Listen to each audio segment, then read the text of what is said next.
Hanap ako, matawagan landline, na deactive yung account ko sa Joyride. Hindi ko alam kung anong dahilan ba't na-deactive. Babiyahe sana ako ngayong hapon, kaya naghanap ako ng landline na matawagan. Walang mahanap. Malamang sa malamang report na lang to sa opisina ng Joyride.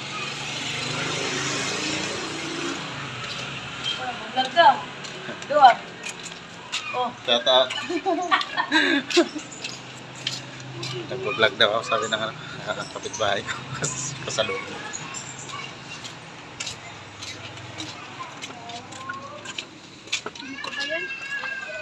Hirap na maghanap ng landline yan, puro cellphone na.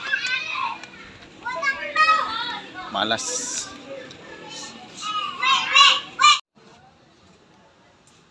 So ayan, wala akong mahanap na matawagan na landline. Tawag sana ako sa office, kaya dito na ako sa bahay.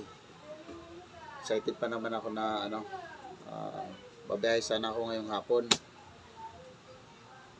kasi dumating na yung order ko na shower cap. Marami-rami din to para sa aking mga customer, para yung mga lalo na masisilan. Tapos order pa ako ng raincoat para sa akin, bago. Tapos isa pa para sa sis ko, so bago yan.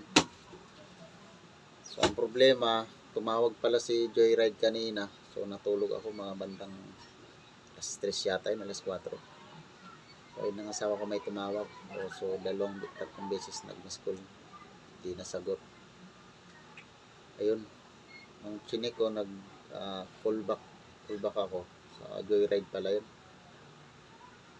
Di ko alam kung anong reason. Tapos nung inopen ko yung apps ko sa Joyride, deactivated na yung account ko. So babay sana ako. Ilang nalungkot kasi di na makabiyahe. Kinukontak ko sila, nag-call back ako, wala namang sumasagot sa number nila. Kaya siguro by Monday, pupunta na lang ako siguro sa opisina ng Joyride sa Antipolo. Linggo sana, kaso di ko sure bukas linggo kung may tao doon. Kaya sayang, ang mangyayari nito pag hindi nila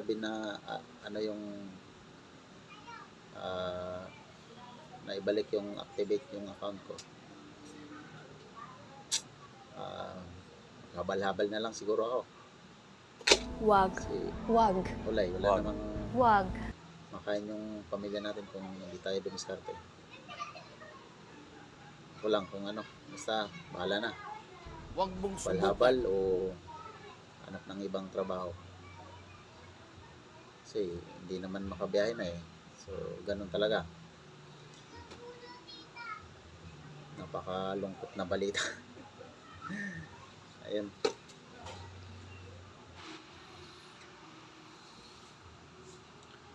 Siguro yung violation ko, parang naalala ko nung karang araw kasi na-wrong sent ako. So siyempre ang mga kabarkada, mga kasama ko dati sa trabaho yung kachat ko. So may mga kabarkada, may binanggit ako na bad words sa text. So nangyari, na-send ko sa sa CS, magkaparehas pala yung dulo ng cellphone number, kasi sa text na ako gumamit kasi habang tumatakbo na ako noon at patakbo pa, alis pa lang ako kasi nakakuha ako ng booking, kaya di ko na-send ko na kaagad. Tapos wala nang follow up, dire-diretso na ako. Pagdating ko doon sa na-pick up ko na yung CS. Tapos pagdating ko na sa drop off, doon ko na na-check. Tapos nag-follow up pa ako ulit ng isang text na sa SMS. Sabi ko, parang pagkasabi ko, walang bali sa susunod na lang siguro ako nakasama, sabi ko. Tapos ito ba yung number mo bago para i-send ko? Tapos nakakuha na naman ako ng panibagong booking. Di wala pang nag-reply doon sa send ko sa text. Pagka dating ko sa pick up, chinek ko, iba pala yung number. So ang ginawa ko, sabi ko sorry po, wrong send. Yun lang yung naisabi ko, tapos dinelete ko na yung message ko. Sabi ko lang sorry po, wrong send.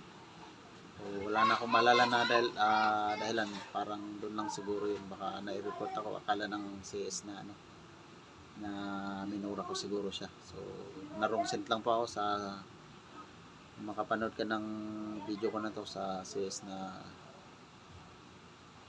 wrong send lang po ako ng na wrong send lang ako. So hindi ko po kayo minura or so nagkamali lang, na wrong send lang po talaga ako. Sa pasensya na rin po kung akala nyo minura ko po kayo.